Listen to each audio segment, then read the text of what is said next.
Are you getting yourself ready for our show?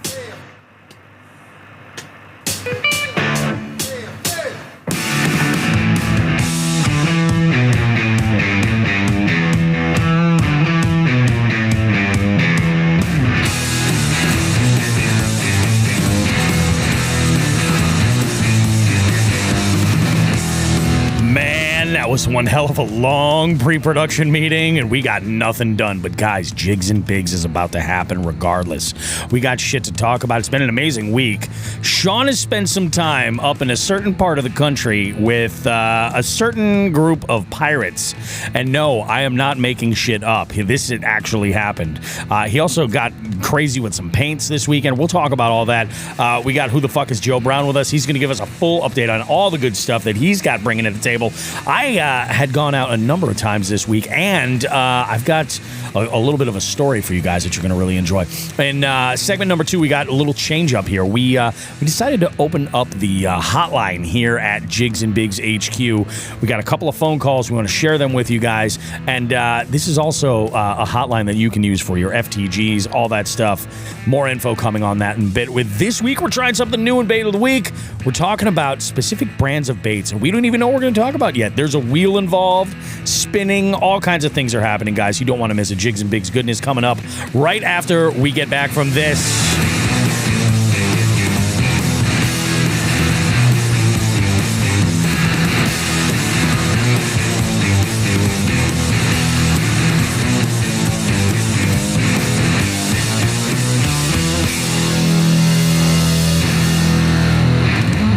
It's been a crazy week here at the Roast Beef House, and I'm glad that we're banging out another episode of Jigs and Bigs here, because this means that the insanity is about to come to an end, at least in my little corner of the world, and I'm here for it. Gentlemen, how are you today? Fantastic, doing good. Well rested, well traveled, Hashed up, hoed down, thinned the herd out upstairs a little bit. There you go. Some of those pesky brain cells that we're holding on to dear life, you're like, hey, you out of here. Get out. Sucking up resources up there. Hit the road. There you go. I love it. Man, we have a little conversation going on with the jig heads. We got a bunch of them. We got Chris and Christina Mellowship from A-Bay Lures in the house. We got Vidal with us.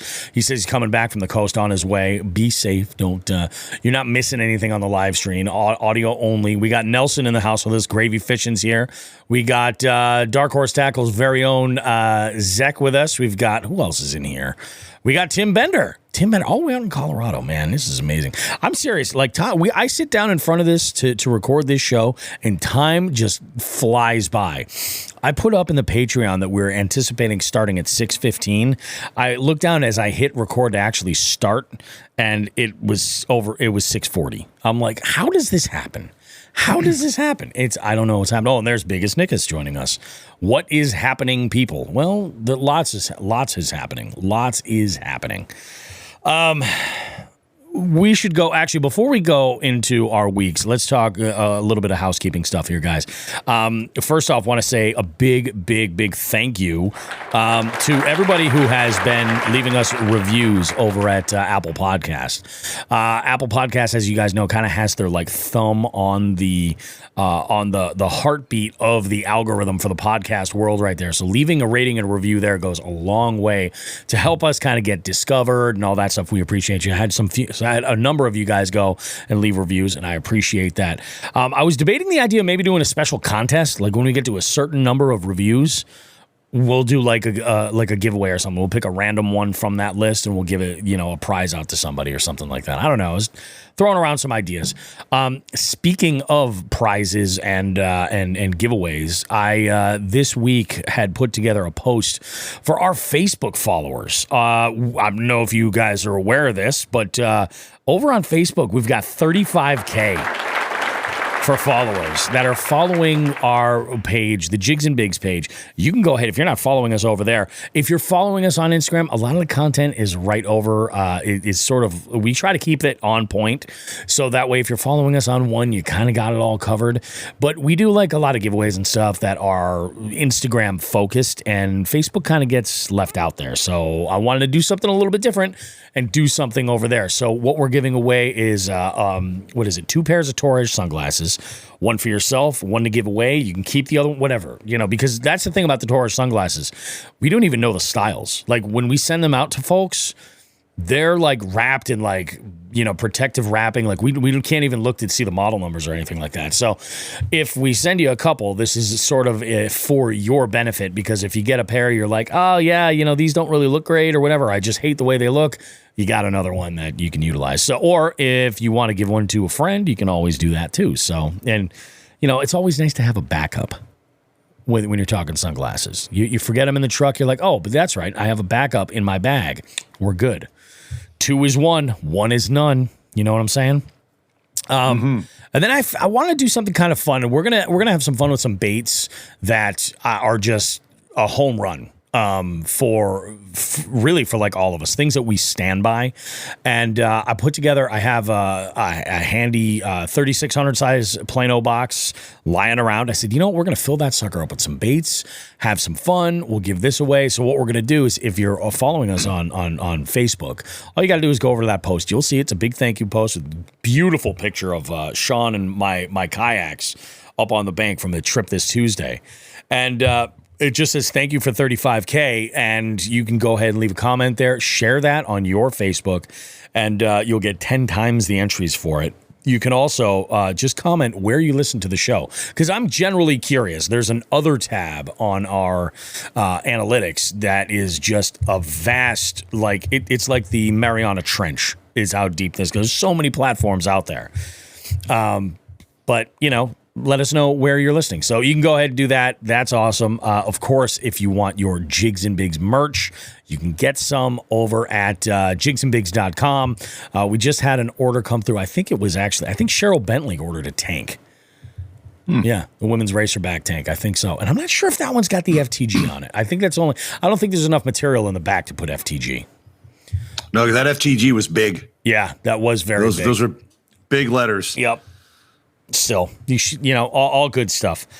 So with that said, let's go ahead and move on and cover our weeks. Oh, wow. Pitch a BYOB code for the prize. That's very generous there, Zach. Nice. Let's talk our weeks. Shawn, yours and mine started on the same day. Although, wait, did you get out on Monday? I'm laughing. I'm sorry. It got me wrong. Technically, all 3 of our weeks started on the same day. That's true. All of our weeks this week did, in fact, start this week. Yes. I'm sorry for throwing the brakes on the show there, but that's how my brain works. Oh. Yes. That was the one. Oh. Yeah, we No, actually, no. We fished on Tuesday. We fished on Tuesday. Did you? That's what I'm saying. Did you go out on Monday? I fished on Monday. Nice. I did. I went out after we recorded. So I'm kind of easing back into things. Yep. I went out by myself Monday to one of my, favorite lakes. A little bit of a drive towards Central Mass. Went out there, had a good time, got on some decent fish. It was a jig bite, and it's a place I throw jigs at, and I had to shake off rust that was built up from a month and a half of not fishing, and I didn't like that. So I lost 2 good fish. Was a little pissed off myself, but I did catch some decent fish. So I can't complain. Fishing in the rain by myself, only saw 1 lake louse the whole day. It was great. That's a win. Yeah, it was. Conditions weren't perfect, but I went out, caught some decent fish, got a lot of bites. I was fine with that. Again, shaking off some rust, and then you and I met up on Tuesday, and we went up. Is that technically up the Shears? It's really not. It's I refer to that section as like the hill towns of Western Massachusetts. Yeah. They're on their way up the Shears, but not quite. You haven't quite passed that threshold of the Shears. You know what I'm saying? True. Yeah. We went to a smaller pond, you and I. We had a blast, fished into dark a little bit, got that beautiful picture of the kayaks with my tail light shining on them as we were loading or getting ready to load up. Works good.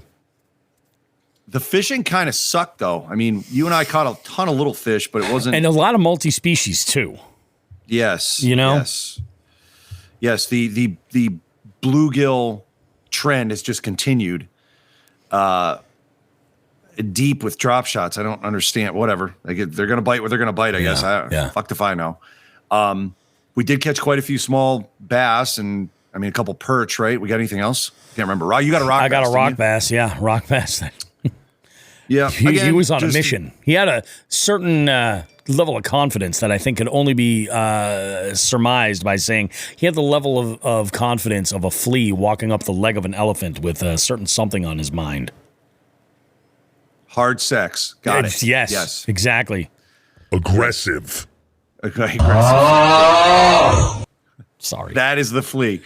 We hit a lake there that you'd never been to. Yep. It was my second or third time there.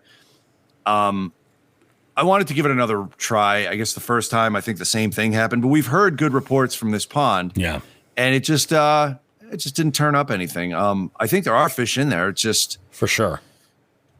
time and circumstances. We were right there. We got more little ones than anything, and that just happens sometimes. What are you going to do? And I think, I don't know necessarily that the bite was on. We were truly, truly finessing our way from one end of the pond all the way to the dam, and then we came back. We're just like, you know what? If this is what it's going to be, let's just go back. We'll try and get some food.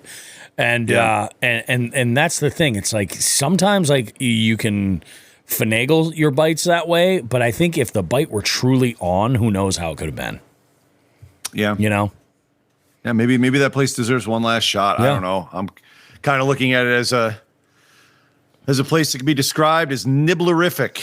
Nibblerific indeed. Yeah. I'll probably take the new trailer up there. Details forthcoming. Yeah. And then I left Friday, had some responsibilities to take care of Thursday. I left Friday, headed out to my first trip to beautiful Alexandria Bay, New York for Pirate Weekend. I was staying with the finest human beings on the planet, in my humble opinion, the Mellow Ships. And I was staying with Nelson and John Medina and our boy, Ray Sparky Figueroa, my man. They had a tournament to fish. I didn't, because I've gone away from that shit. So I hung out with Chris and Christina all weekend. That's awesome. And I can't tell you guys how awesome of a weekend this was. It was relaxing. It was phenomenal. And then on Saturday, I wasn't expecting this, but Chris sat me down. He sat me down like a stern parent and said, "Shawn, I know you've got some artistic ability. Sit down and grab the airbrush, and we're going to go through some shit." And I said, "Okay," because I had an airbrush years ago. I never really learned how to use it. I mean, this is almost 30 years ago I had this airbrush, and I used it once maybe, and I never got the feel for it. My work with that thing didn't look professional. It was shitty, so I abandoned it. I was better with pen and ink and better with painting with brushes. And Chris sat me down. He said, "This is how we're going to do it." He explained a little bit of technique, said, "Let's do this." And here's the result of this. Was my second jerkbait that I painted. For those of you jig heads are in here. All right. I decided I wanted, Bobby, is that coming in clear enough? I decided I wanted a purple jerkbait with some white highlights and an orange belly. And this thing came out, except for one fin that I fucked up on. This thing came out really professional for my second go at a jerkbait, or my 20 minutes into using an airbrush with Chris's tutelage. So that might open a door for me in the future. I definitely enjoyed it. It was a lot of fun painting that. And in the absolute least, now it's on my mind to do my own lures and, obviously promote eBay, because I'm not selling mine. I'll be just fucking doing them for fun. But but this way, think about it. Like, you can fuck around with different blanks that you like, and the colors that you're gonna and the patterns. Yeah. You could do it in a minimalist way. That's awesome. And Tim Bender says, "Is that a 110?" That is a 110. It is a 110, and I believe Chris explained it as something similar. I don't know if it's exact or if it's similar to a Megabass body Vision. So I don't know if that is or not. Chris could answer that, but you can buy blanks from companies and paint your own, and they don't give a shit. So this worked out. I mean, all day Saturday, Chris and I woke up late, went out and had breakfast, and then just sat down up in the workshop while everyone was fishing the tournament. And then we all went out to dinner, Bobby. And I don't know if I explained them to you. I actually didn't. I'm glad I saved this for the show. We're going to get a little roast beef reaction out of this. All right. Good. There was a taco bar at one of the restaurants above a pizza place in Alexandria Bay, right down the street from where we stayed at Chris and Christina's. It was called, oh God, I forget the name of the restaurant. Top of the Bay. Okay.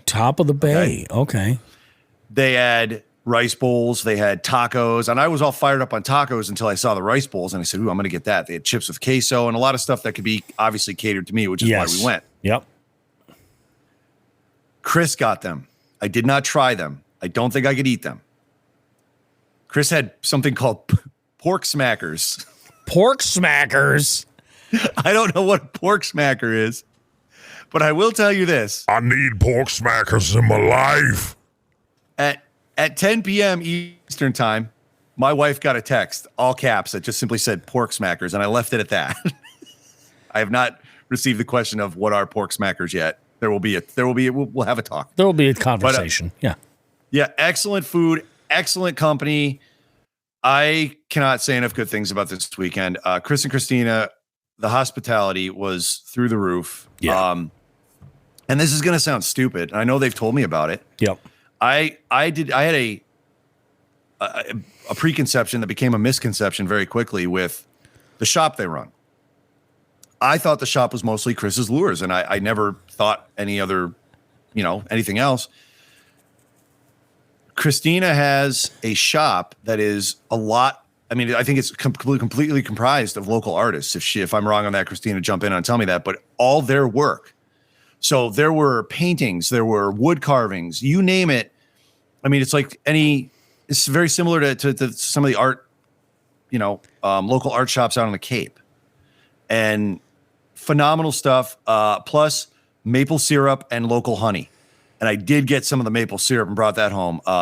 Through Chris's recommendation, the vanilla flavored maple syrup is destined for some vanilla ice cream. Oh, we're gonna go that route. Yeah, no fucking around. And then there was a bourbon maple, right? Aged in apparently bourbon casks, bourbon barrels or something. Yeah, wow. That's for the pancakes. Yeah, this was incredible. Apparently, one of Christina's relatives has a chocolate factory, so Christina is in fact a Wonka. Wow. And yes, and they have candy bars out from said factory. With the wrappers are of course local artwork to Alexandria Bay, and I can eat those. So I came home with like 10 of those, and we're gonna have I saved one for myself that I really liked. There was an Irish cream milk chocolate. It was so fucking good. I saved one for myself, but they break into 4 pieces. So there's going to be one night. My wife and kids are out fucking gallivanting around the globe right now. So when they get back, we're going to have a little chocolate tasting, and then we're going to run around in circles around the house going, you guys, seriously, you guys. Jacked out of our minds on sugar. But no, phenomenal time. If you guys are in upstate New York, if you're fishing the St. Lawrence River and you're not staying in Alexandria Bay and you haven't reached out through A-Bay, whether through us or through them, whatever, then you are pieces of shit because you miss out on a fucking great time. I am telling you, I had more fun this weekend. As I discussed with Chris, I probably had the same level of fun in 1996, and that's our discussion. Now, we had a blast. Did you happen to while you were there? Yes. Was the Thousand Island Tackle Store somewhere in the mix? It was. We stopped in after breakfast. I met Joe, the owner. Great guy. Talked with him for a little bit. We did leave a pile of Jigs and Big stickers there. If you're in upstate New York and you want a Jigs and Big sticker and you don't want to bother us for it, go to Tits. There. I think I forgot to leave some at A-Bay. I'll have to send some out. That's fine. I'm a piece of shit. Sorry, Chris. Sorry, Christina. But yeah, we stopped in. Obviously, even Joe had mentioned like between I think there was 4 consecutive tournaments, 2 kayak and 2 big boat going on on the river, that stretch of the river, and the bay on Saturday, and they were running a little low on some of their drop shot shit, and he was like, "Yeah, I got to order more of this. Like people are coming in. We had to put a limit on bags. It was fucking crazy." So, yeah, no, it was awesome. It was absolutely. This was. Perfect weekend, dude. Perfect weekend. That's awesome. Absolutely perfect. It was an absolute blast. So I can't thank them enough. I know they've heard it from me, Nelson, John, and Ray. This was phenomenal, and I couldn't plan a better weekend. We will definitely be back. That's awesome, dude. That's freaking. And I didn't even fish. Didn't even fish. Yeah, that's wild. Oh my god. And I was thinking about that before he left. I was like, I'm wondering if he's even loading up the kayak. Like just to have it on hand. No fishing rods, dude. I got to sit down with Chris, and he walked me through all this shit with the airbrushing. Meanwhile, there's fucking, you would hear, like we had music on in the shop, but you would hear over the shop just pirates bellowing fucking piratey music as they're walking down the street wasted. It was surreal and great at the same time. That's it was crazy. Awesome. It was really, really awesome. And we did see quite a few pirates obviously out. They got, as it got later out, more pirates came out, but it was, according to the Mellow Ships, it was a smaller crowd than normal years, but there was people all over the place. That's crazy. It was fun. It was a lot of fun. So thanks to them again. Again, I'm going to remember this weekend forever. It was fucking awesome. Yep. And hopefully I can get on some airbrushing, see if I can get a hold of one and set up a little studio for myself, because it does get a little messy and there's some chemicals involved with the coating. But yeah, I'd like to do that again. It was fun. It's fucking cool. That is fucking super cool, man. Yeah, I had to bring up Thousand Island Tackle Store because that is the one sticker on my truck that gets the most attention, hands down. It will soon be the second, because I grabbed a sticker for you. Oh, there. Okay. It says, "I get my crabs at Thousand Island Tackle Store."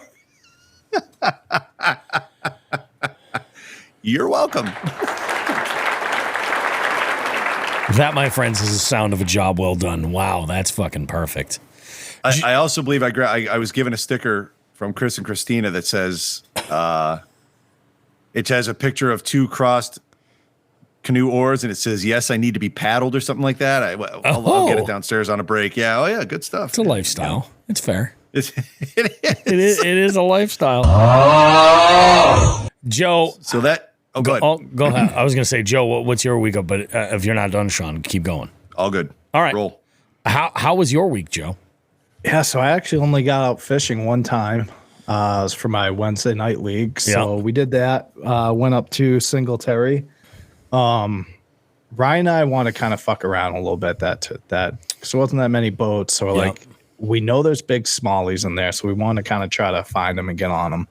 I had a couple spots I knew of. So we're fishing, 20 feet of water the entire time, essentially.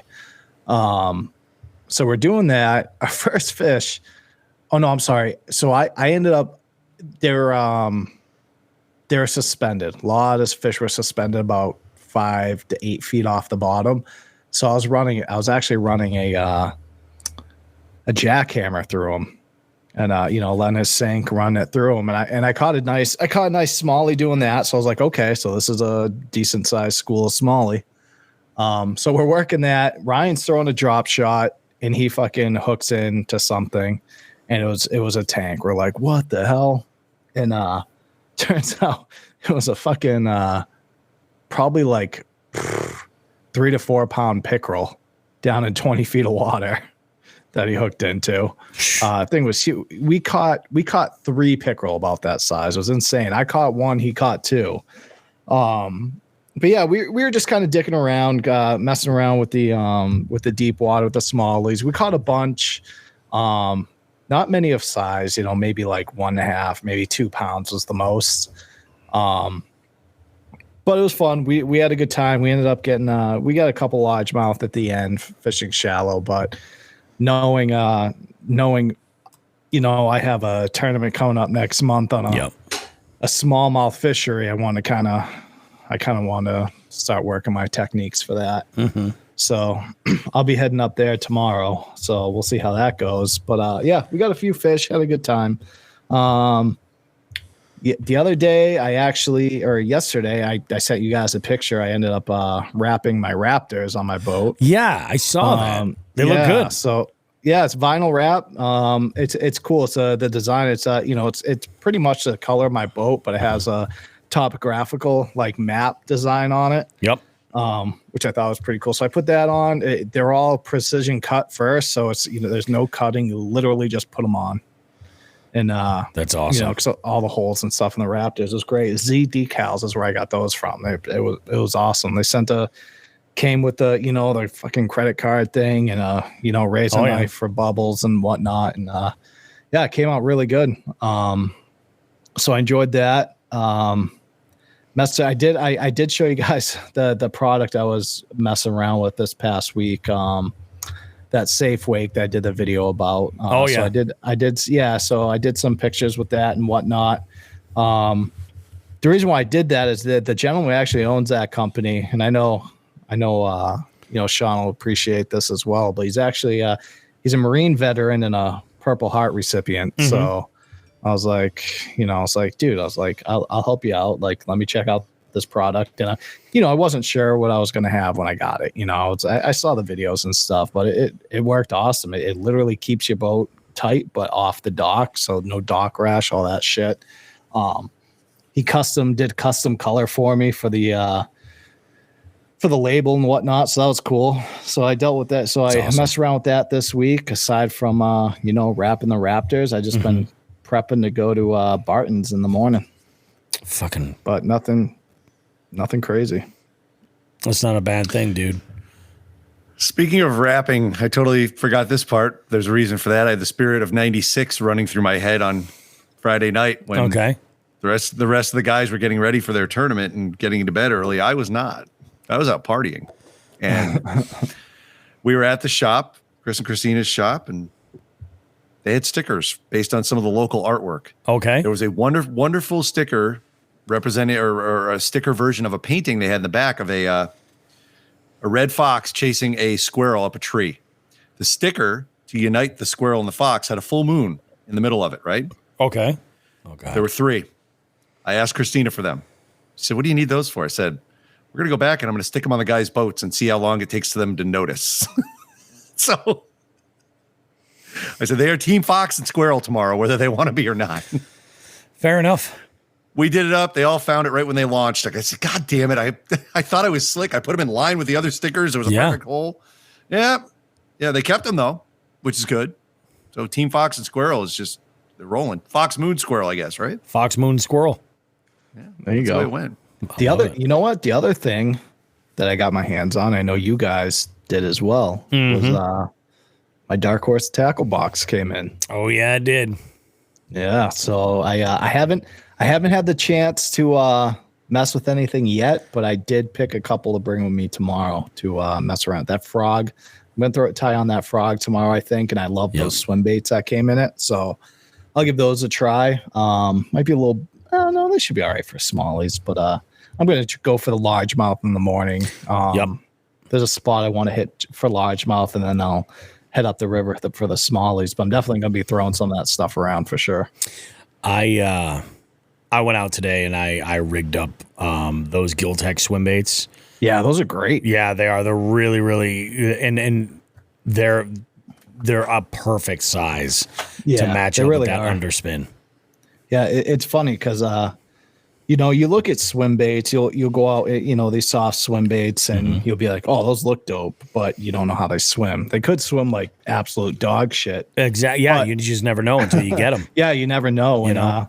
But the good thing is I know if these are in this box, that I know that they don't, because then, Zach and Josh wouldn't even have put them in there. Nope. So I'm pumped to give these a try. These are awesome. I don't know for you jig heads if you can see these, but you got a fucking awesome color. Oh, you got a different color? I got green pumpkin, which is exactly what I mean. That's my comfort color all the time. Green pumpkin, everything. I don't know if you've noticed. Everything I do, green That's pumpkin. that's another thing they do that I fucking love is they mix up all the colors. Like, they're not the other tackle boxes I received that I no longer subscribe to. You could tell that they're just giving you the colors that don't sell. Yep. And I know this because I own the tackle shop. And Yeah, exactly. You're like, I know what shit doesn't sell. So I know that's exactly what they're giving you. But no, this is dope. I'm looking forward to throwing these on. I'm not sure what presentation I want to do with them yet. I don't know if I want to stick them on the back of a swim jig or something, but or I might just fucking rig them straight. We'll see. Yeah. It's Good a job, Josh and Zach. These things are awesome. It's a good box. It is. We'll do it. I'm gonna have actually a full reel this week with all those baits that'll be out on there and everything. But yeah, there's fucking good shit. Big card of some sexy ass man came in it. That was pretty awesome. Oh yeah, did you see that? What a fucking honk that guy is. I don't think it's in here. I think I put it up on my fridge. Yeah, you know what's funny? I did the same thing with mine because I know how much my wife will appreciate being like, oh, I'm married to the guy on the Dark Horse tackle box. Ooh, that insert. sexy mofo. It's just that's a fucking tank. God damn, that's a nice looking card right there. It is. It's very sharp. It's very, very sharp. So my week went a million different directions this week. I had a short work week. I only had 3 events to work. I had some follow through with some of my past events, but I got all that stuff done nice and early. So my family is currently right now they're in South Carolina. They've been at Myrtle Beach this entire week. I decided, to just send them down and have them enjoy their vacation, and I would continue to work. Well, as luck would have it, one of my accounts out of the 4 that I would have normally worked had taken this week off to do some renovations, which opened things up for me a little bit on Tuesday. So I specifically didn't go out and fish. Usually I fish early on Tuesday, and I was like, no, I'm just gonna, they're gonna take off and do their thing. I'm gonna hang out. It was me and Hudson. Hudson is my oldest dog. He's a Boston, and Hudson's such a great dog. I feel like he's just so anxious. I did not get him in the kayak. It just wasn't going to happen.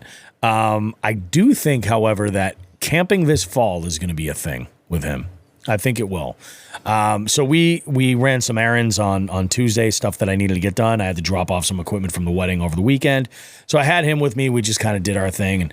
And in between all this, I had kind of been eyeballing an item that was for sale or that was on sale at a local Tractor Supply. And I had finally pulled the plug on this. Well, actually, I'll back up a little bit. This item I was looking at is a trailer, right? Utility trailer. I had Tuesday night. I put Hudson in his crate and then took a ride up to the Hilltowns. Met Shawn the fisherman. Now, something interesting happened that day. As I arrived, I pulled up and I was rigging my boat before I took it off the trailer. Rigging everything, getting stuff together, and this group of, seriously, 8 to 10 young teenage boys came by, and they see my boat. Were they Utes? They was Utes. They came by and they're just like, "Holy shit, that's one hell of a rig. That's amazing. Holy Jesus!" And I'm like, I know, guys. It's, hey, I wake up every morning and I just piss excellence. God delivered it. I'm here to make it happen. But I was like, I had gone to, I was like, thanks, guys. And I went to go actually grab some Jigs Big stickers out of the truck. I came back and they were already headed down the trail. So I'm like, all right, fuck them. They're taking off. That's fine. So Shawn has arrived. At this point, I'm sitting out in the boat and just kind of around where the launch is, and we're talking. We get out there, and Shawn and I started out throwing a finesse swimbait. Actually, no, let me take that back. I started throwing a chatterbait after the bait of the week a couple weeks back when we were talking about chatterbait retrieves and everything. And I'm like, I'm going to see if I can kind of turn this a little bit more into a confidence bait, just give it its due.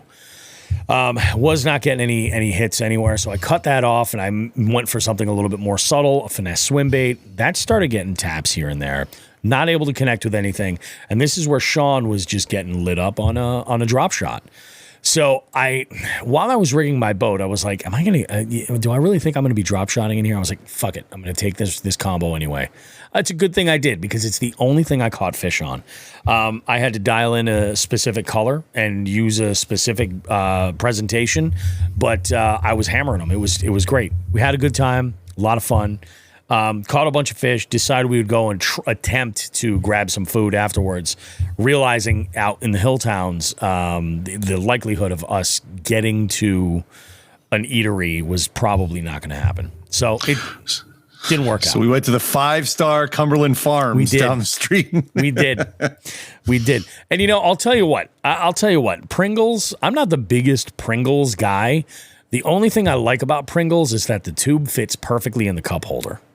That's the best thing about it. You know what I mean? So it's like you don't have to worry about Pringles dumping them. I mean, they're fine, but there's a flavor that I had never tried this before. It's scorching sour cream and onion. So it's like a sour cream and onion, but it's got some of that flamin' hot type essence. Like it's not branded flamin' hot, but it's fucking flaming hot. So I ate, like half of that tube. I was like, oh wow, these are pretty fucking great. Get back to the house, call it a night, and I slept in Wednesday. I was like, I'm not going to get up and fish. I got some stuff I got to take care of. But I was eyeballing this one specific item of this trailer at Tractor Supply, and I decided to pull the plug and do it on Thursday. I went out. I ordered it on Wednesday. I went and I picked it up on Thursday. And this trailer is basically the floor plan for a little collaboration that I'm working on with Delirious at Maniac Mod Shop. What I'm going to be creating out of this is essentially like a camp trailer, like a kayak trailer that houses essentially all of my camping gear. I'm going to be building up like sides that come up that will be like storage boxes that are attached to the sides. I actually want to be able to put my propane tanks installed right there so I can just have them in a spot and know that they're there.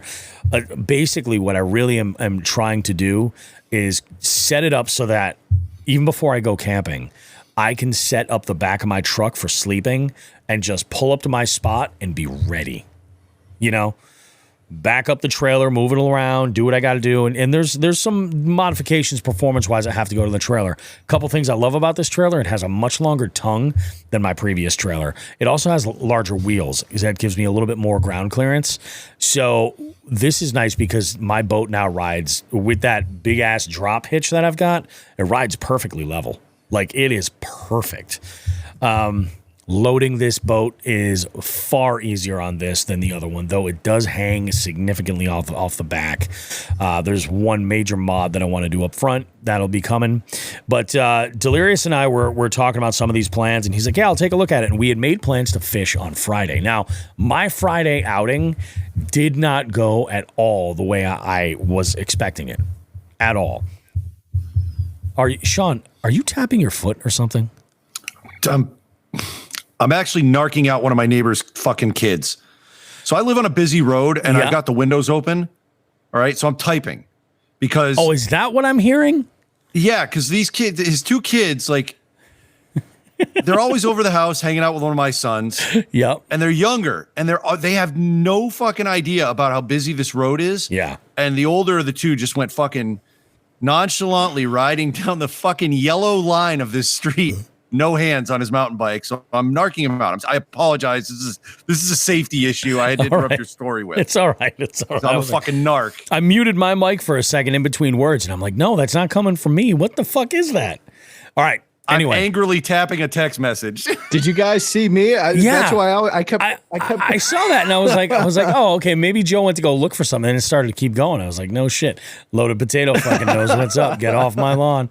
All right, so let me back up. My Friday, I've been working on some plans. D and I were actually going to go fish up the Shears. Now, he had gone out earlier Friday morning and fished a full day. I think he fished until like 2 o'clock, 3 o'clock in the afternoon. It was a full fucking day. And I told him, I was like, I'm going out at night. You know, I got a Friday evening off, so I'm going to take advantage of it and go for that twilight bite. Let's go ahead and meet. He says, okay, cool. This is the time. Perfect. I'm on my way up there. I get a message from him. And he was just in traffic and not feeling it at all. He's like, my ETA there is going to be like 7 o'clock, like over an hour and a half later than he was expecting. He's like, he goes, I don't know, man. He's like, do you want to just call it or what do you want to do? And I threw out an alternative. I said, we could go and fish actually out your way, Joe. And I was like, you just turn around, go back that way. I'll just jump on the pike and we'll meet up there. And then he's like, I'm not sure what the ETA is going to be like for that. And I said, I'll tell you what. I go, I am already out. I will, figure something out and, whatever. We'll get together next week. He says, all right, that sounds like a plan. So I ended up in a spot kind of in those Hilltown areas, actually, a little further south. And I fished there. Now, I should throw this out there. I had received a text from the one and only The Busher. The bitch. Received a text from the butcher, and he asked me, he goes, hey, do you have any plans in the morning tomorrow? This being Saturday morning. And I said, oh, no, I'm wide open. What do you got? And he says, well, he goes, I'm going to be, he goes, what, you want to fuck around and see if we can get on some topwater smallies in the Ranger? I said, oh, yeah. I said, why not, where, and what time? He goes, I'm going to get there for 5 a.m. He goes, I sent you a pin earlier. Just go to that one. I said, perfect. He goes, the first 2 hours will be topwater heaven. I'm like, beautiful.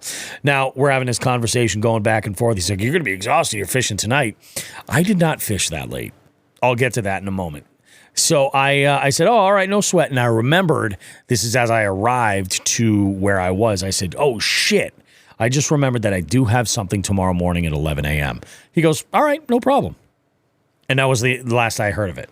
So I get to my location, I load up, and I fish. Now, I don't know if there was like a local, like, hey, everybody's going to go and fish this one body of water that lives in this town or whatever, but there were so many small boats all over the place. In fact, I pulled up, and I expected there to be much more wind than we actually had that night. And I get there, and the wind was kind of moving pretty good, but I was like, this is a good thing. I was hoping to find like a good moving bite,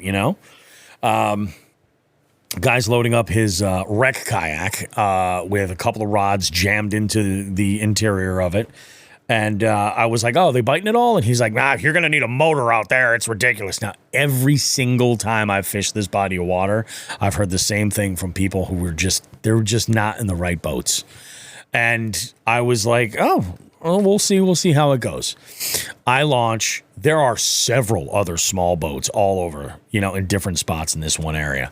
And I go over, I basically cross the dam and I start over this one corner and I start what was into the wind. I start kind of making my way into the wind, casting up against this bank from a good ways away so that I could there's a big deep hole here too. I just kind of wanted to cover some water over by the bank. And making my way over here, and like the wind just died and it never picked back up. We'd get the occasional little like queef of wind that would go by. Exactly. We get like the occasional little just it wasn't enough to be a nuisance at all, but it also wasn't anything that was going to help, So I was throwing a couple of moving presentations that I liked, and I had a backup, which was a finesse jig that I've been just absolutely fucking killing them on this week. And so I've got that as my follow-up bait. I get one little tap, and I said, okay, found some fish. Let's go ahead. We'll switch gears, and I'm going to cast right into that spot with this finesse jig. Well, wouldn't you know, this thing gets just walloped by the biggest fish I caught that night. Get him over by the boat, pop him in the net. I'm like, this is a beautiful. There happened to be one of these other boats nearby, and they're just like, holy shit, what'd you catch him on? And I was like, oh, finesse jig. They're like, oh, fuck. I think all these guys are throwing live bait. I think I got the impression. So I go over and I work the hell out of this cove. I caught like 2 more. A pickerel, a good sized pickerel, and then another dink bass. And then I kind of made my way over to this one other side. And now the mosquitoes were getting just terrible. And I don't know about you guys, but have the mosquitoes been worse this year than they have been in most other years? They've been so fucking bad at my house this year. I think it's so funny you mention it because Meg and I were just talking about it like the other day. Actually, it was 2 days ago, to the point where we took a walk around our property to make sure there was like no standing water anywhere. Oh yeah. Like, just to make sure. I was like, it just seems way worse than it usually is. And granted, we have a pool that we keep going for the fucking farm ducks or whatever, for all of our ducks. But we dump it out at night and whatnot. So it's not standing water. It's constantly being recirculated. Yeah. But yeah, it's just it's horrible. It's actually to the point where I actually bought I bought a fucking spray the other day to hook up to the hose and spray. Oh yeah, to treat around the perimeter. I have to do. But then I realized that my fucking silcock, my spigot in the back of the house is fucked up, so I gotta have that replaced this week. Oh gotcha. So but yeah, so yes. Short answer is yes, Bobby. I believe they are worse this year. I think so. I got chased off that water so fast. I had sprayed off all over. I was good. Hood up, face mask up, and they were just more bold than normal. Like the littlest breeze would have solved it. That's all I need. But it was dead calm. And I'm like, you motherfuckers. I was out there until the sun had dropped, and I was like, all right, I can't do this anymore. I'm gonna go back to the launch. Now I had quite a ways to go, but once I started moving, it was fine. Once I was moving, there was no problem.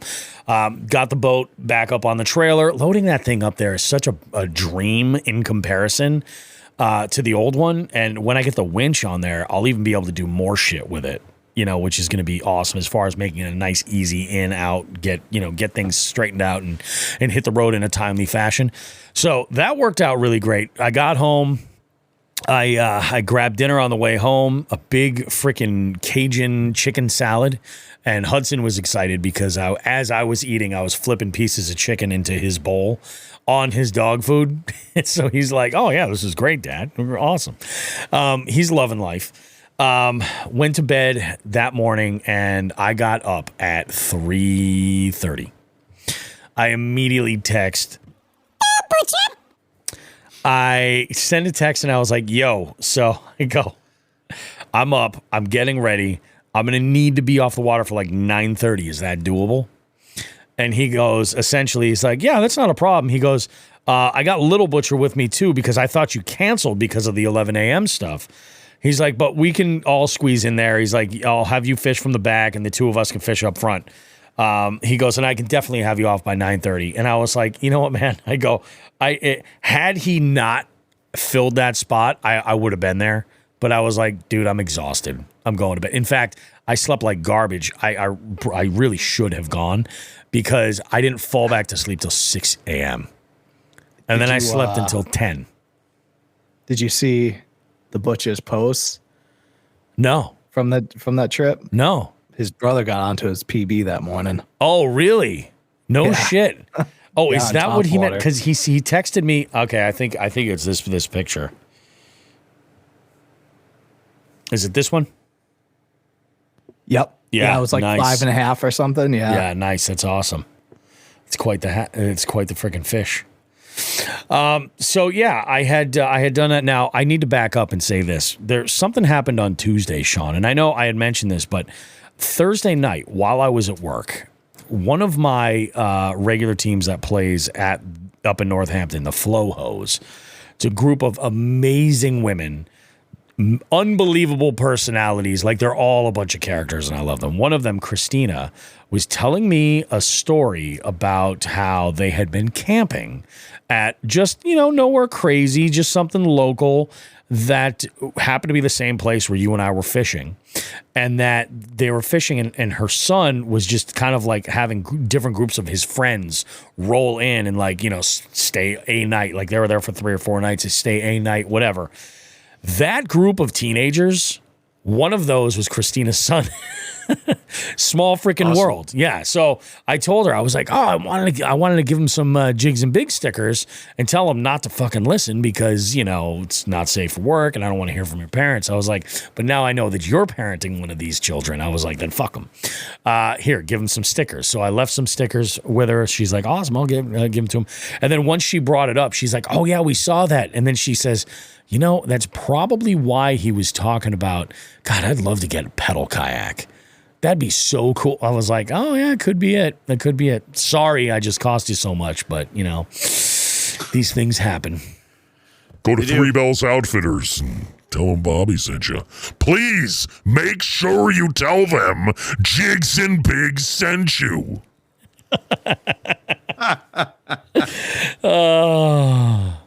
And then it was a good time. Now, Saturday, like I said, I slept like I couldn't get back to sleep till like 6 o'clock. I woke up eventually at like 10 or 10:30. It was ridiculous. I was like, awesome. Slept through such a big chunk of the day. Like, I'm not going to go out and fish today because I was going over to my sister's place. She was going to have a little get together with some of my cousins over there. And initially, when this group text kind of got put together, I was told. Yeah, or they had asked about the date, and I was like, oh, I'm going to be in Myrtle Beach. I won't be able to make it. And as luck would have it, I was home, so I decided to go over. Went over, and I was hanging out. My father sent me back with, get this, he sent me back with like a camp shovel, like one of these folding little camp shovels, super compact. Sent me back with this camp, like a campfire grill. It's like a tripod that holds like a cooking platform and you can put pans and stuff on it. He also sent me back with this is the big one, a Coleman camp stove, but the old school ones where you can basically use like, it's almost universal. You can use so many different fuel sources in here. You could use alcohol. You can use white gas. You name it. It's got the little tank. You have to pump it up to pressurize it and then utilize it. I was like, holy shit, these are like unbelievable. Now, I am going to do a propane conversion on this. These are also larger than like the current Coleman style, camp stoves. So my big ass freaking cast iron skillet will fit easily on here with my, with my coffee pot. So I'm looking forward to that. That is going to be the type of shit that I want to store in that new trailer. So had a great time over at my sister's. I come back home and, I'm like, normally when I do these family outings, I have the rest of my family with me. And I didn't this time. And I knew Hudson was going to be okay for about another hour or two. So I hit up a local spot just to throw around that swim jig or that finesse jig and see what I could do. And I caught myself a nice little largemouth. I was there for about 45 minutes. Had some wind going, so the bugs weren't too bad. I was like, oh, this is cool. Started to get dark. I said, all right, I caught my fish for today. We'll head home. Headed home. Got up early today. Ran a couple of errands. Hit the water today with my baits from the Dark Horse tackle box that arrived, because that arrived while I was out on Saturday. I had gotten home and opened it up. I had 2 boxes this week that arrived. One of them was the Dark Horse box. The other one was from Giltech. Giltech is the company that makes the finesse jig that I've been throwing the past, 3 weeks, and have just been having unbelievable results with. Absolutely amazing results. So I had decided to order 16 of them in a variety of colors, like 4 different colors, most of them all in a natural. And I got actually a message from the proprietor over at Giltech saying, hey, if there's like a color that you need or anything, let me know and I can put that together. And I'm like, so that might be happening. And I went out today and fished a bunch. I had thrown the underspin that was included from Martin's with the also Giltech, that swimbait. Didn't get a single bite on anything moving whatsoever. So I decided I would just kind of fish shallow, throwing something finessey into the under the overhanging branches, in all the wood and everything, and in some of the grass. And I hooked up with 4 in total. One was an absolute dink, but the other 3 were all over 15. Nice. It's a pretty good day. It was a pretty good day. And that was only in like about maybe 2 hours of fishing. It wasn't too bad. Like none of those bites were super close to one another, but it was all in all, it was a pretty decent day. Got home, made a big breakfast for Hudson and myself, and then just hung out here, watched a little bit of YouTube, did some work on my laptop while I was just waiting to record with you fine folks. And then see, right here he goes. Yeah, the virtuous cycle. It's a real thing. It is a real thing. Hey, Bobby. Yeah? I know you've done a little research into Gill Tech, and I've been looking at it. I think their shit's awesome. I'm looking at it. Are any of their shit lead free that you know of? Mm-mm. No. Not that I'm aware of, anyway. Such a bummer for us. Well... I'm tracking. I get it. Yeah. So, yeah. Anywho.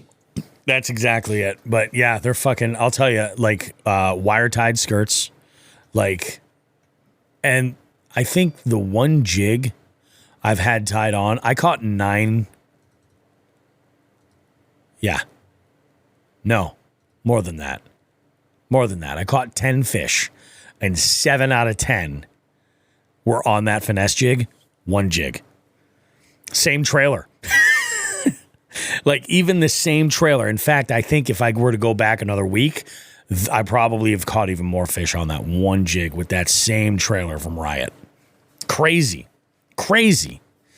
So this is why I love, like, these months where, you know, right, it's not going to be like this for long, but these months where there isn't a multi-species tournament, you know, where I can fuck around. I love fucking around with different baits. I love it. To me, it's like, I want to tie this shit up. I'm so psyched to see what that new frog does with a single hook. That's crazy shit to me. Crazy. Anyway, that was my week. It was a good week. I'm ready for my family to come back home, but I've definitely made the most of it. For sure. Yes. Yeah, it's good. It is very good. What should we do? You guys want to take a quick break? We'll come back. We'll do our second segment, and we'll talk. We got a couple things to talk about here, guys. We did have I don't know what it was that inspired me to do this, but I decided I would just share on our Instagram and Facebook stories. I posted on there with the phone number for the Jigs and Bigs hotline, and you guys freaking delivered. We had a handful of calls come in. So we did have a couple that came in that were just like, I don't know where in the woods these calls came in, but like nothing got recorded. There's like one of them's like a 42-minute segment from a number I don't even know. In fact, I should try calling that. I won't do it live on the show. Maybe I'll try calling it and find out who it is. We'll see who it is. But we I posted this and we had a couple calls come in. Maybe we should do it live on the show. I don't know. You never know who the fuck we're reaching into. It could have been a wrong number too. That would even be better. That's what I'm saying. That would even be better. But that number, just before we break here, if you guys are interested in calling with either an FTG or, you know, just to share your thoughts on the show, or you have something you kind of want to riff on, we're calling it the Jigs and Bigs hotline. You can call us. It's area code 413-324-8519. Give us a call there. Leave a message. Nobody's going to answer it. It's on Do Not Disturb, so... You know, just go ahead and leave a little bit of message. But we have a little game that's coming up in the next segment too. We're in our bait of the week segment. We're going to talk about a brand of baits, and we're going to do so at random. We're going to let the wheel of fortune guide us. That and Joe's going to lay down a little bit of school of common sense. Pay attention, folks. Common sense ain't that common these days. We'll see you guys in about 2 minutes or so. Don't go too far. We got much more Jigs and Bigs coming up right after.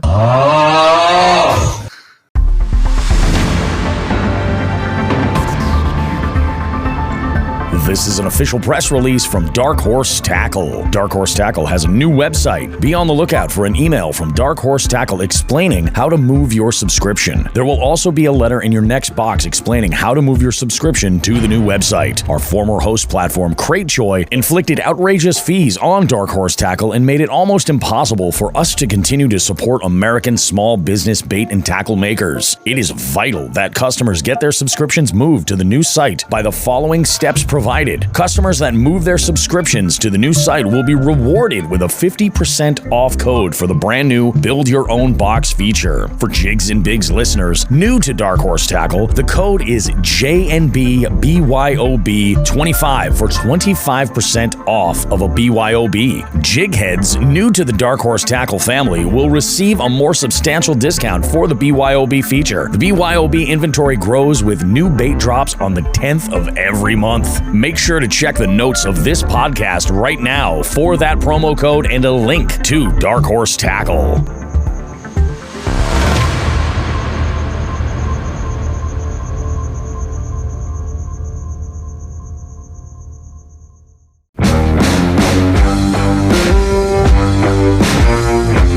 Jigs and Bigs wants to take a moment to say thank you to our partners for helping us continue to push the limits of our fishing adventures and bring you amazing long-form content. We're excited to offer Jigs and Bigs listeners a 15% off savings on your first installment of a month-to-month subscription to Dark Horse Tackle. Dark Horse Tackle provides a monthly supply of small batch, craft, and custom lures, allowing anglers to try some otherwise tough-to-discover baits. This is stuff you're not going to find just anywhere, and Dark Horse Tackle does the hard part for you. They track down these small companies and then test the baits to determine if they're good enough for the DHT community. Subscribe now at darkhorsetackle.com and use the promo code JIGSandBigs15 for your 15% off savings now. For all your premium kayak needs, we partner with Three Bells Outfitters. Located along Smith Cove in Niantic, Connecticut, Three Bells is your go-to location for kayaks and accessories by Hobie, Native, Bonafide, Jackson, Yak Attack, Naqua, Boondocks, Burley Pro, and much, much more. Financing options are available to upgrade your kayak fishing experience. White glove delivery service is also available. Visit threebellsoutfitters.com for more info, and don't forget to tell them that Jigs and Bigs sent you. When it comes to high-quality polarized sunglasses, we've partnered with Torres. They provide stylish sunglasses in a variety of frames that are light and fit comfortably on your face. The polarization cuts glare and allows you to see the whole picture, helping you identify what's below the water surface. They have a 60-day risk-free trial, a lifetime warranty, and free shipping. Plus, you can save yourself 10% off with the code JIGSandBigs10 at checkout. Visit Torres.com to check out their selection and lens options. Again, we cannot thank our partners enough for their support. Please consider supporting them and supporting the show in the same process.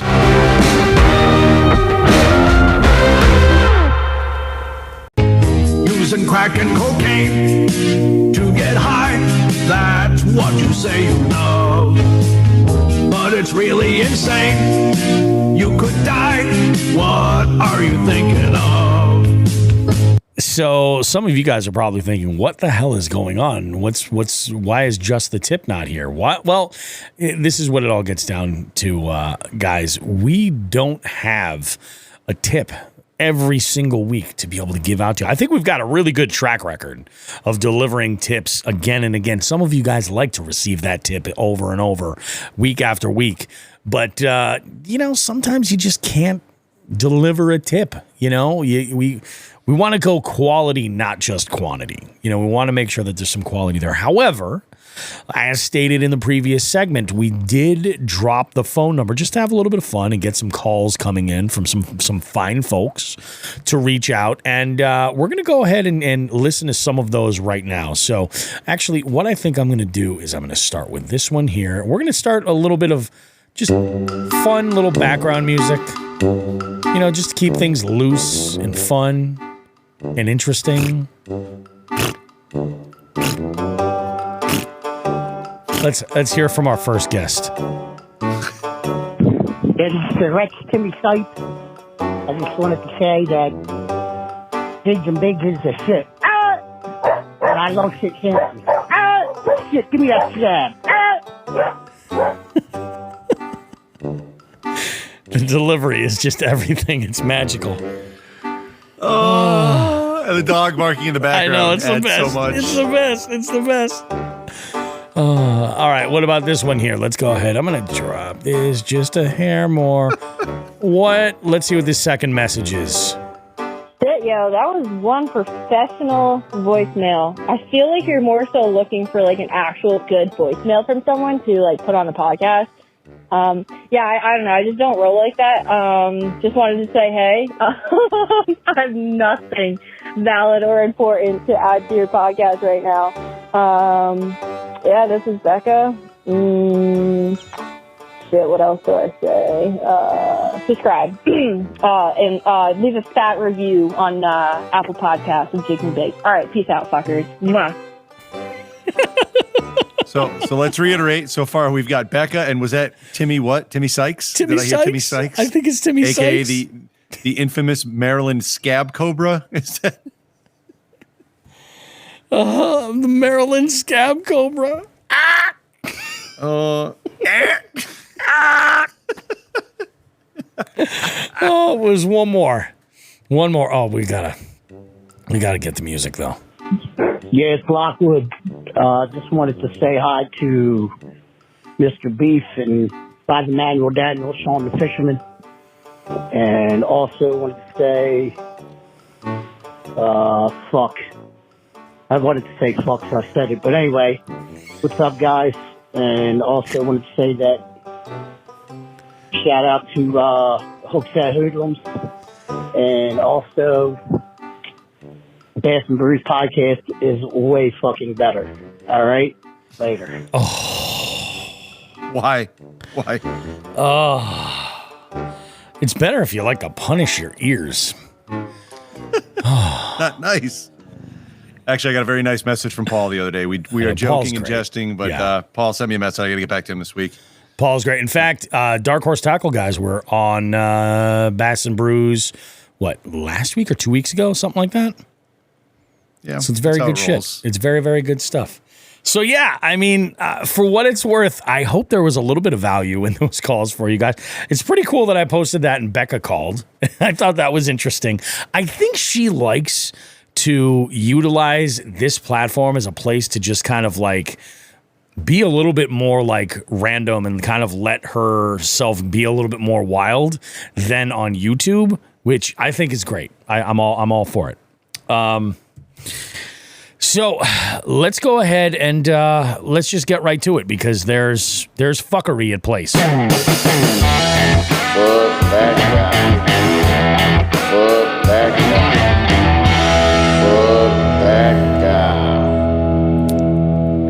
I gotta take a sip of water because I was just like choking on my food. Go ahead. Go ahead. I'll set you up. All right. So all right.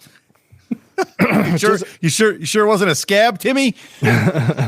just had to lube the old pipes real quick. All right. So I have a pretty good FTG this week, but I will say it is not fishing related. This literally just happened a few hours ago. So I'm downstairs in my little my man cave workshop, my corner, my little teeny titty, itty bitty, not there titty, we go, itty bitty corner of the house here, and I hear Meg start shouting, like, "Hey, get up here, get up here, get up here!" I was just, so now I'm thinking a few things. Something wrong with the kids. Sure. Something wrong with the dog. The coyote's back trying to kill my animals. Oh, okay. So I run upstairs. None of those. So for those of you who don't know, I live in a very small town, backcountry roads type deal. And I have some woods in the front of my house that looks out my street, and you can see it through the trees a little bit. And Meg just so happened to be looking out our bay window at this time, just standing there looking. And as she's looking, some gentleman, probably, in his 40s or something, is on a little moped type or a scooter, one of those like scooter things. Usually the people who can't get a license anymore for whatever reason, like one of those, like they decide to drive those. Yep.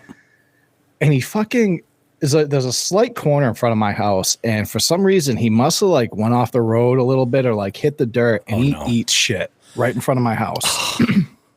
In the process of that, 2 cars go by, right? One almost like she freaked out because as I'm coming up to this, like, because the truck almost he fell into the road and the truck almost ran him over. Oh shit. Okay. Yeah. And the truck almost ran him over.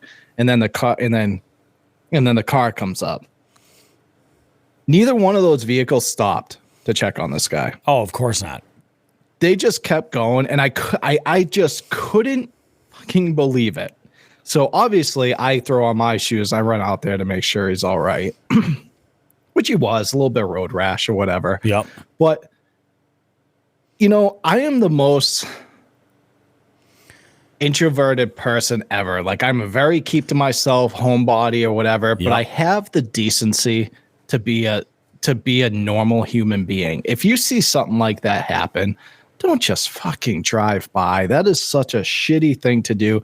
I hate talking to people 99% of the time. I don't want to interact with anybody, but I have the decency of a human to go check on somebody. Just the fact that these cars kept going by just like blew my fucking mind. Like that's shitty. Didn't even slow down. The truck that almost ran him over didn't even slow down. Oh, wow. Yeah. So he was good. He got up and he carried on, but be a decent human. Yeah. Be a decent human. I like Zach. Yeah, Joe, your address is long as shit. Yes, I know. It's a fucking pain in the ass. Yeah. So that's my FTG. Don't be those people. It's crazy because especially in the climate of our society now, not only does it get you mad, it just fucking bums you out. Yeah. You know what I mean? Like we kind of got to help each other, you know, during times like this. So that is my FTG. Don't be that type of person. If you see somebody in need, you know, help in any way that you can, especially like that. Just stop to make sure they're okay, for God's sake. That's all I got. That's all I got for FTG. That was a quick, came in literally just a couple hours before we started recording. So yeah. No shit. Yeah. That's fucking what people are.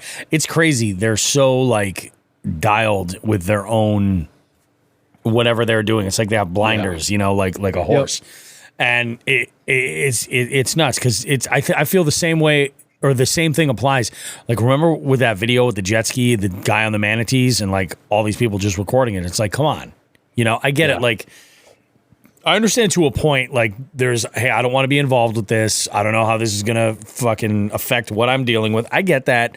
But at the same time, like at least like, you know, it may have been a different situation if like that truck had pulled over and like the guy got out and was like, hey, are you cool? You know? Sure. Anything. Sure. Like that's something. You know what I mean? Yep. Like, you know, like I said, the guy was good. He had a little bit of, you know, road rash. It didn't look like he had much experience on this thing. And, and I think what happened, you know, obviously there's a little bit, you know, we have the concrete. There's no like curbs or anything like that. It's like you have the road and then it's just the fucking dirt or woods or whatever here. And I think he was just mainly just trying to stick to the side as much as he can because those aren't technically road vehicles. Exactly. And I think he just got over a little bit too much and, you know, ended up eating shit. Oh, but, yeah, that was just a really shitty thing to see. Like, yeah, people fucking suck, man. And even, you know, my wife's like, she's like, these people just could drive because I didn't go out at first because I was like, oh, they're going to stop. And I'll like kind of, because I saw them moving and stuff. And I was like slowly getting my shoes on. You know what I mean? Like to go out and see if they needed me to call anyone or anything.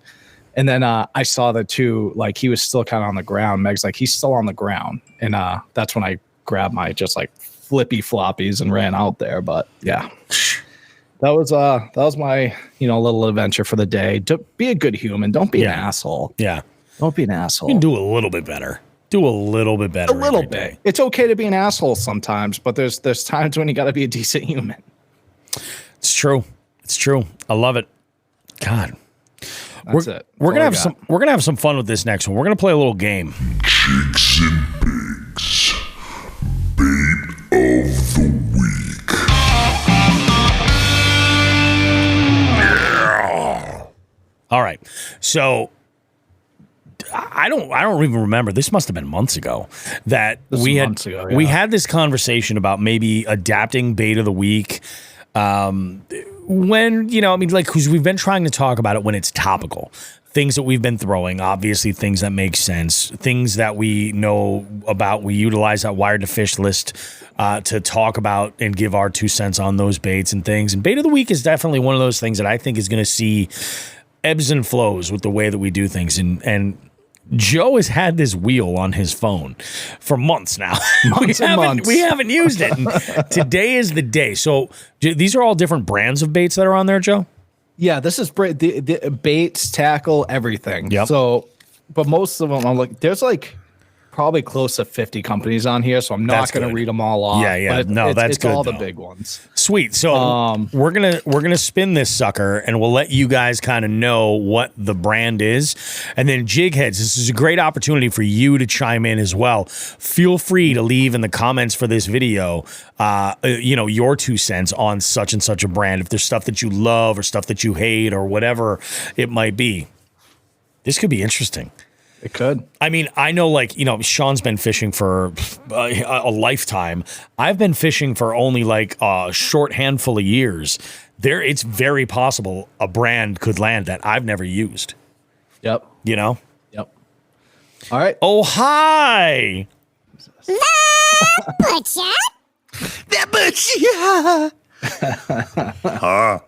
Better late than never, Ryan. So yeah, just so real quick, everyone knows this has every company, you know, all the companies from, you know, the Mega Basses down to A-Bay and Klondike and Fresh Baits. Oh, okay, sweet, cool. Yeah, it's not just big, you know, big box companies. This is, like I said, there's probably about 50 of them on here. All right, so I'm gonna give it a spin. So help me God, the first one is stretching lines. Oh my God. All right, slowing down here. Okay. All right. Why, Bobby? Why?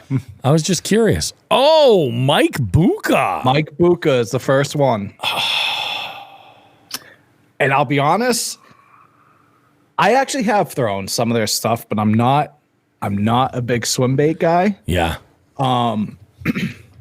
So I will say this. When I owned the shop, I had both the Mike Buka stuff that comes straight from him. Mm-hmm. And I also had he did a partnership with a company. Yeah, it was a collaboration with Ketchco, wasn't it? Oh, it was Ketchco. Yeah. It was Ketchco, the plastic version.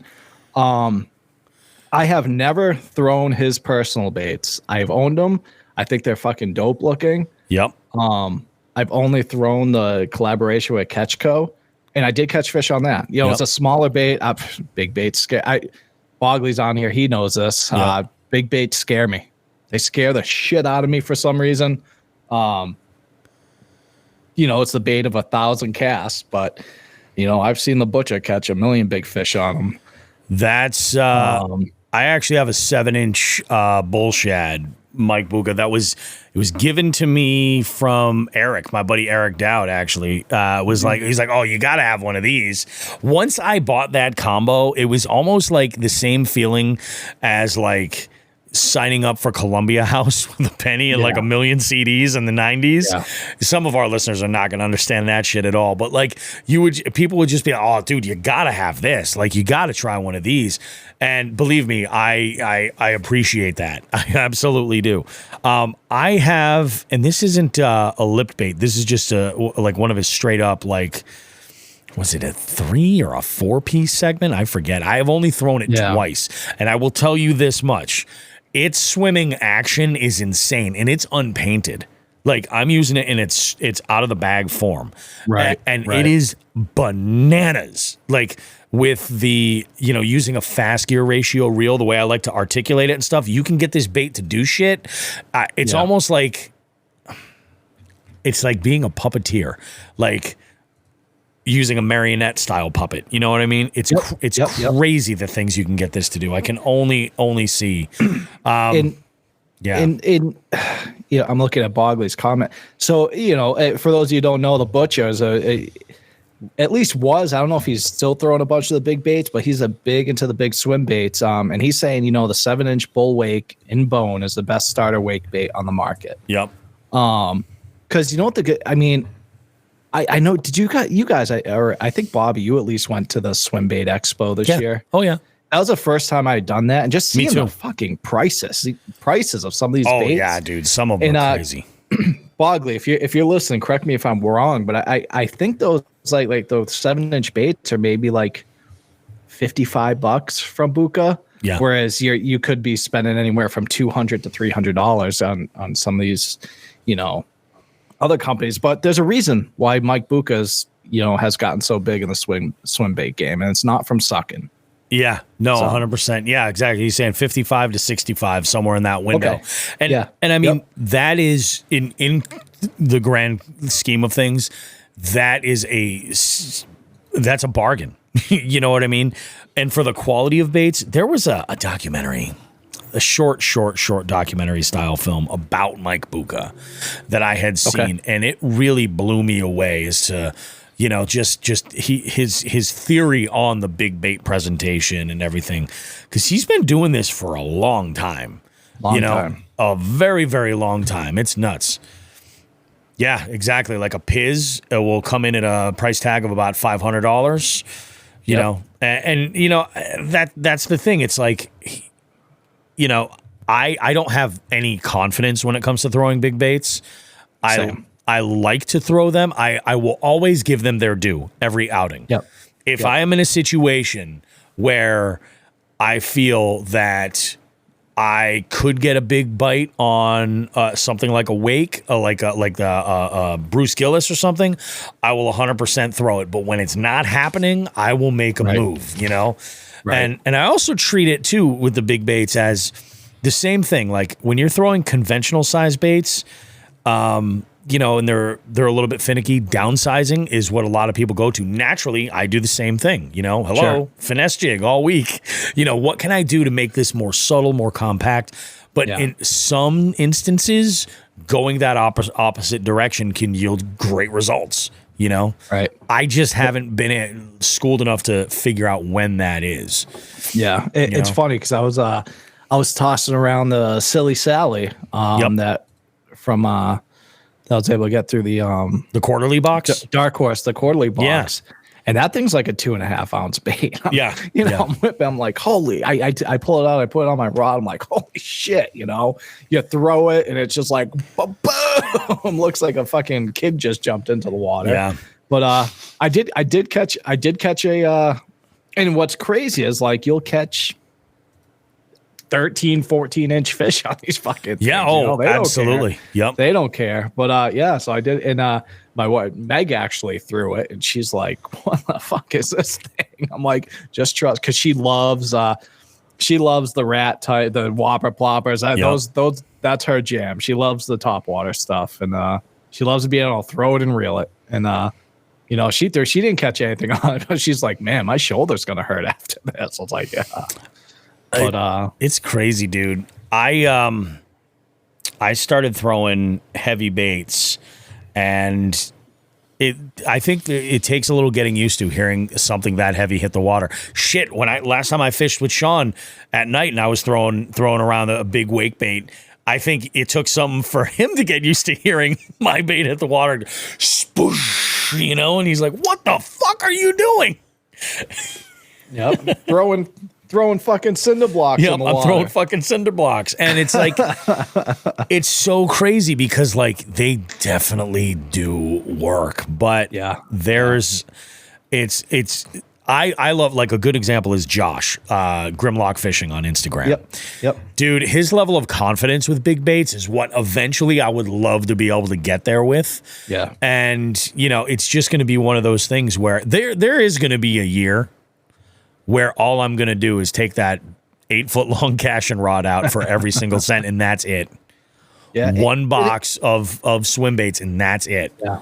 It's crazy because like up here in New England, it took a minute for the big swim baits. It took a minute. Yep. But because we obviously don't have the quality of fish of Texas or Florida, the numbers of quality of fish. Right. Yeah. Exactly. Yeah. Like our 2-pounder is their 5-pounder. You know what I mean? Yep. And it's but some of these guys I know personally, or I've followed on Instagram around here, who throw nothing but the big swim baits. They're catching fucking donks on them. Yeah. And it goes to show you, like, these fish are in these waters and they will hit this shit. Oh yeah. And that's the thing. They will, I mean, other fish will catch them too. Like I was fishing one time with Josh and we were throwing, I think he was throwing a big rat and I was throwing like a big pompadour. And he was catching like, obviously tank rock bass, but still rock bass on these. And just look at if you look at like a Spro BBZ 50 rat, and you look at the stock hooks that come on that, they're huge, I mean, some of these hooks are just gigantic. The nice thing is that they're trebles, so they're probably going to catch something. Yeah. There is something to be said there. But yeah, I think like as far as the buka baits, I don't I feel like there's a reason why everybody says you gotta have one, and I think that number one, it is probably one of the most accessible in that swim bait style, and it also kind of gets you, like, because of that price tag, like you can fuck around a little bit and do like a custom paint job very easily. Yeah. Oh yeah. Yep. Yeah. His colors are very standard. It's not like these. Like some of the Piz or the Psycho Gills where it's just like this crazy elaborate paint job. Like Bogley was saying, you got your bone colors and just like your shiners or shad. Very very basic, but colors that work. Yeah, and it gives you that it gives you that option. If you are a custom painter, you can go ahead and paint it the way you want to. So. Yeah. He's a big name in the game. I don't have a lot. I don't have the experience of it. I would like to say someday I would like to start throwing those things. I've tried a couple times, but it's all about building that confidence. I haven't had the chance to do that yet. Shawn, have you ever thrown any big baits? I have, and Joe said something that made me kind of wonder, when was the first time you guys came across big baits on this side of the country? Because I remember seeing them at one specific store in Western Mass in 2004.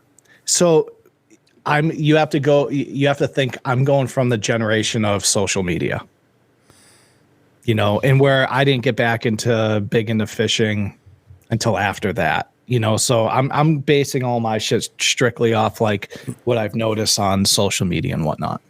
Gotcha. Yeah. All right. So I first started seeing them on this side of the country in 2004 and believe it or not, there was a liquor store up the street from my parents' house that devoted a portion of their store to fishing, and it wasn't bullshit. It was good baits. Really? It was high end. Yeah, it was Scrappy's up in It was Scrappy's. I was going to ask you if that was. Really? That was the best 10 by 10 foot fishing section. It was better than some big box stores. It was fucking phenomenal. Yeah. And that was when I first started seeing like glide baits. Now, obviously I don't have any experience with the bukas, and I probably won't. I don't, that's not the way I fish. Nor do I have a desire to start fishing that way. But I did throw some like river to sea glide baits. Yep. The S waivers. S waivers. Yeah. I think I got my first one in like 2004. When I got back from active duty, they were already up on the shelves there. So we're now talking 20 years of these, 20 years of these glide baits and bigger, big giant fucking wake baits. They've been around. Oh yeah. But yeah, it's not my. I have that waiver right there. Yeah, I have that exact S waiver, Joe. Yeah. I had a rainbow trout one that I kept it with me, and I threw it at a few lakes I knew there were trout in, and never even got a sniff. And I said, you know what? What am I carrying this around for? It was part of the 2009 Great Tackle Purge. Yeah, and So I'll tell you, I'm one of these people that I'll watch something like Tactical Bassin when they do that, like the deep dive, like swim bait stuff. And I'll tell you, primarily the reason why I love the big, like the 8-inch mag draft and shit like that, is strictly on covering water and trying to call up bites. And it's almost the same thing, really, like with the wakes. It's like that's why I like them loud. You know what I mean? So that like it from a distance, it'll get that attention, and then that to me, that's kind of like the hope is like that's what it's about. It really is just like trying to find fish by drawing fish up from a distance, so this thing will actually be seen.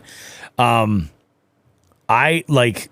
Is the confidence there yet? No, but it's getting there. And the reason why, the way it's getting there is throwing shit like the big swim jig and the big, and the, like just the 5-inch, paddle tails, like when I call it a finesse, it's only a finesse because there's no skirt and it's open hook, and it's usually only like a 1/4 ounce because I'm trying to go light and slow. But that's getting me more and more confidence to probably fuck around with like tying on that Buka or that S-Waver and, do what I got to do, and call those in. Same thing with the mag drafts too. Yep. The 6-inch mag draft is what I've actually been using most to just like this spring while all the grass was really low. I was all about throwing that because I had a great setup for it. Is that a 6 or an 8? That's the 8. That's I have the 8? 6 here too. Yeah. So not because Megabass is on here, and I'm sure we'll hit it one day, but I've been having issues. I've thrown these. I took them off because I've been having issues with the hook staying on the magnet. I'm not happy about it. Dude, I take one of those trebles, go right up the slit in that middle, and I just text pose it. That's what I ended up doing, Yeah. but it's like, but at the same time, like, well, fuck, this isn't what I'm supposed to have to do. Like, this shit's supposed to, especially for fucking Megabass, they can do a little better. Oh yeah, 100%. Although I'll tell you what, people are talking about the Berkeley. I know where you're going, the Berkeley one. Yeah, exactly. Yep. And I'm hearing some okay shit. Yep. They did it. Their hook keeping, it's like a clip, right? Yeah, I think. Yeah, there's not a magnet. It's like a clip. There's an actual clip there. Yep. And I think it was Jeremy I heard talking about it, who was Jeremy Hayes. He's like, good thing about the clip is if it gets fucking like loose, you just pinch it back. Yeah, exactly. So, exactly. It is tough with the magnets. I will say the 6-inch magnet is way, it seems to do better. Whatever that combo is that they've got there, but I think that's the thing. I think eventually, and like I'm not, I'm not going to throw like a bull shad in like where I was fishing today. It's just too much shit to get snagged on all over the place. They nuke the weeds, but there's dead weeds everywhere. Yeah. So like I'm generally throwing into that grass, like with a mission, like I'm throwing a swim jig, or I'm throwing, like today I was throwing around a big ass worm early on. Yep. Just dragging that through there trying to get bit, but that's crazy. Buka. What else does Buka do? Aside, he's known, I think, primarily for the bull shads. Yeah, let's as you guys are talking, I'll tell you right now. Yeah, I'm not, because that's the thing. I know, like, as a name, I know that's what he's most known for. Yeah, that's really all. I remember he doesn't do a rat or anything like that, I don't think. Oh, holy shit, he does. Yeah, there's a rat, and it looks like there's some soft swim baits too. I just looked a minute ago. Yeah, bull rat. Which compare. What's that other rat company? Fuck, they make Spro. No, it looks similar to. It looks similar to. Come on, Bogley. It's a rat. I think it starts with a P. It's the company, the PB rat, maybe. Does that sound right? But that one's like almost $200. Yeah. I think what that's I'm talking it. about. I do. So he's got the rat here, the gill, the 4x4. Yeah. So he does have some shit. Yeah, he does. Yeah, he's got the bull rat. He's got quite a bit here. I haven't seen the soft stuff. That's what I've got is a slow sink. Okay. Bull shad. PB rat. Yeah, I was right. It is a PB rat. That's wild. Yeah, and I for the short time I did carry them at my shop. Yep. The Bukas. Holy fuck, those things. They went fast, right? Oh my gosh. So fast. But yeah, he actually has a dope website. It's like simple, easy to navigate, looks good. Yeah, so Mike Bucca, good swim baits. Yeah, like the industry standard in a lot of ways. It really is. Yeah, it really is. It's almost like saying, "Oh, I'm going to buy a stick bait." The first thing you think of is Yamamoto. Sure. You know? Yep. I mean, it's getting there. Well, 90% of people still call every stick bait a Senko. That's true. You know? That is very true. Even the drunk guy that's fishing for trout telling me that I got to throw those Jerry Yakamotos in white. Gotta get that Jerry Yakamoto in white. Yeah. It's the only thing they're gonna eat. As I proceed to pull bass after bass after bass out of this laydown.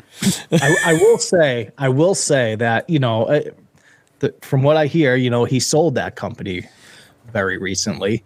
And that's kind of where the new branding. I'm really shocked that they decided to like rebrand it and stuff like that. Well, their current branding was so dated. It was, but everyone was still fucking buying them. Oh yeah, they definitely were, and they weren't buying them for the brand. Was old school. They you know, they modernized it, but like I guess me not being a marketing guy and Bobby, you'd know way more, and Shawn too, about this than me. But like, I would think they would at least keep the same color scheme. I agree with you there. Because they went away from that like teal or whatever they were using. And it's a little bit more of a straight up. It's like black and blue now. Yeah, it's like a little bit more of a straight up blue versus like that pale kind of teal. Yep. And like I saw them for the first time at like Walmart, because I always like check and see, because Walmart sometimes Walmart has some like random like. They have like 6 cents like hooks and shit. And I fucking love those hooks. So it's crazy. They're cheap as shit. Oh, fuck yeah.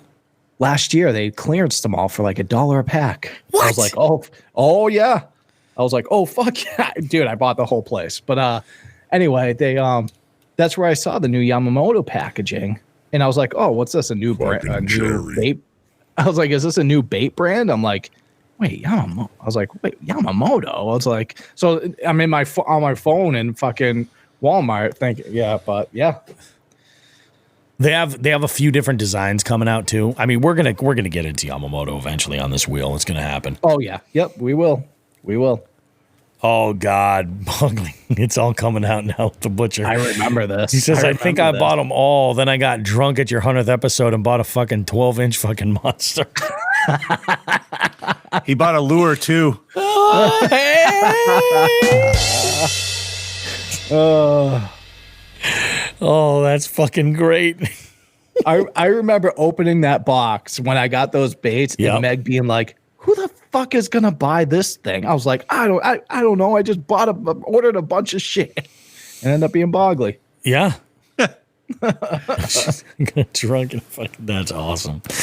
Oh, well, there we go, guys. I mean, you know, Mike Bucca, who knew? We'll be back, though. We're going to take a short break. We're going to come back and wrap this show up, guys. It's going to be a short and sweet one this week.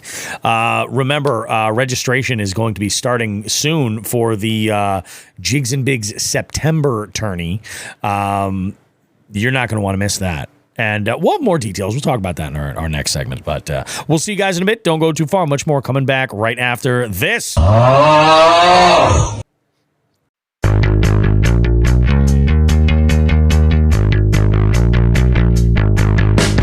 Jigs and Bigs is your favorite fishing podcast, right? Why not show the world how much you love the show while directly supporting us? We have men's and ladies' shirts, hoodies, and a variety of hats. We even have a waterproof outdoor Bluetooth speaker so you can listen to your favorite podcast while out on the water if you like. Check out jigsandbigs.com/shop to visit the store and gear yourself up. If you really can't get enough of this show, consider becoming a jighead and joining our Patreon. It's a subscription that gives you exclusive access to recording sessions that allow you to engage with us as we record the show. We also have some exclusive content there just for our jigheads and even have some special promo codes. Space is limited, so join now at jigsandbigs.com. Finally, if you're local to our area in Western Massachusetts, consider checking out the Western Mass Fishing Report, posted weekly at northeastwildwoman.com. We have amazing contributors providing great content and info for local conditions and what's been going on and working recently. Jigs and Bigs, so much more than just two lightly roasted hippies trapped in the 90s arguing on the internet about fishing.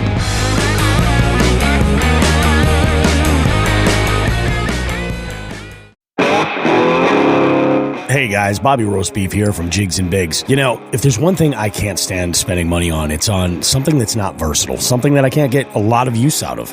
I want to talk to you about Frost Buddy. What Frost Buddy is it's one of those can coolers. I've seen these before. In fact, I have some that are limited to only fitting one specific size of can, like a standard 12-ounce can. I stumbled onto Frost Buddy, and I was blown away with it. So versatile. Fits standard cans, tall cans, slim cans, and even 12-ounce bottles. And the magic is the insert fits all of these items in various stages within the insert. And when you take that out, you can fit a full 16-ounce tall boy can. In fact, it even doubles down on being versatile with the coffee lid. And on my recent trip to Chickamauga, I had a field day with this thing. I was throwing beer cans in it. I'd have coffee in the morning. On the drive, I was throwing in all different sizes of cans for different canned coffee products to keep me awake on the long drive back. The thing was amazing. So I recommend you check out Frost Buddy. If you're in the market for either a travel cup for your coffee or a can cooler at all, either one of those, check it out. For the money, you cannot go wrong. What I've done is this. In the show notes for this podcast you're listening to right now, if you look there, you'll find a link to Frost Buddy where you can get yours. And not only can you go and get your Frost Buddy there, but you can help out the show as well. Go and visit that link in the show notes to this podcast. Check out a Frost Buddy. Tons of colors, tons of patterns, all kinds of great stuff. And it's a great spot to put your Jigs and Bigs sticker too. Take it from me, Bobby Roast Beef. You're going to get the most versatility out of this one product, probably out of anything you're ever going to buy, especially for anything that you're drinking. Frost Buddy. It works for me. I'm a happy guy.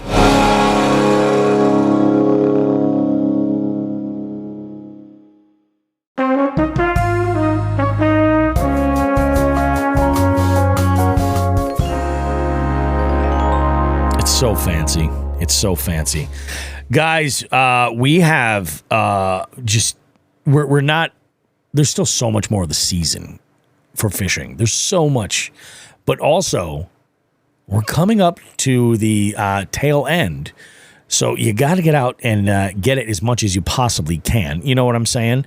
But what I'm getting at is that we have so much exciting shit coming up for this little off season. When the weather is super cold up here in New England, and the majority of us kind of pack it in for the winter. We have some stuff coming up. We have I don't know if you guys have noticed this, but our episode count is ticking ever closer to 200. And it's amazing. It blows my mind, actually, that it's been that many episodes. But that means that we need to have a party. We are in the midst of planning a little party in a little town called Chicopee, Mass. Yeah, we're going to have some Chicopee shit for you guys. Indeed. Indeed. Full details will be coming soon, but essentially I can tell you this much, that we are planning a game dinner. We do have the date, but I'll mention that soon. And we're also planning a live recording with some amazing guests. We're even trying to work on some musical guests during the dinner portion of the evening. So this could be a lot of fun. Details coming on that, like I said, very, very excited. And again, as a reminder, we're in the midst of August right now. I would say the fucking taint of the summer, if you will. It certainly feels that muggy up here. But you might notice we don't have a monthly multi-species tournament on for this month, and we have some amazing shit that is lined up for you guys in September, and then in October we're gonna get cute. We are. We're gonna try. We'll see. I have to reach out to Fishing Chaos this week just to let you guys know. Today we are recording on Sunday the 13th. By Tuesday the 15th, registration will be open for the September Jigs and Bigs multi-species scavenger hunt. And then I will work on October. Right now, there is nothing scheduled. I am going to try and give us a little bit of a taste of 24 coming up. So we'll see if I can do that. If not, we'll figure it out. But we will have word for you on that by mid-month September. Yeah, it'll be good. So, if you're listening to this, on your favorite podcast platform, definitely do yourself a solid and register for the multi-species scavenger hunt tournament for September.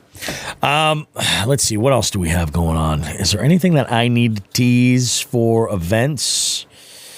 Not really. No. I know, Joe, you've got a tournament tomorrow morning, Monday morning.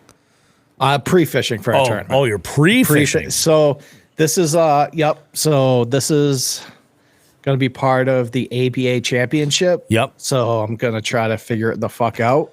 Do my due diligence and do the research. I went in too many times this year not pre-fishing and knowing the body of water.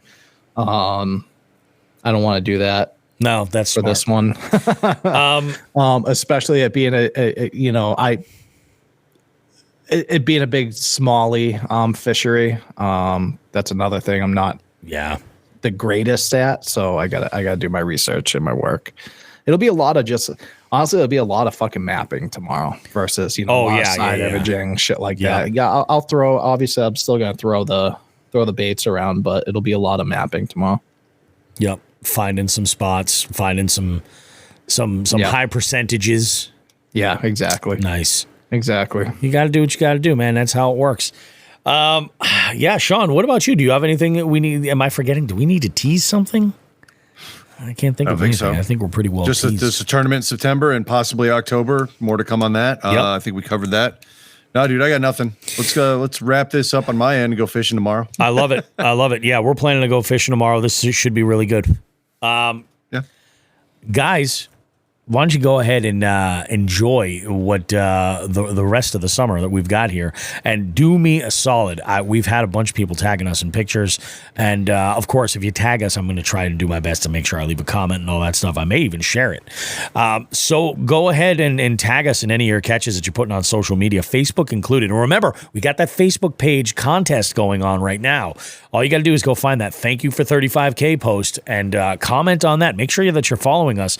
Let us know the podcast platform that you're listening to. Tag a fishing buddy or two, or and share it on your profile. You get even more entries.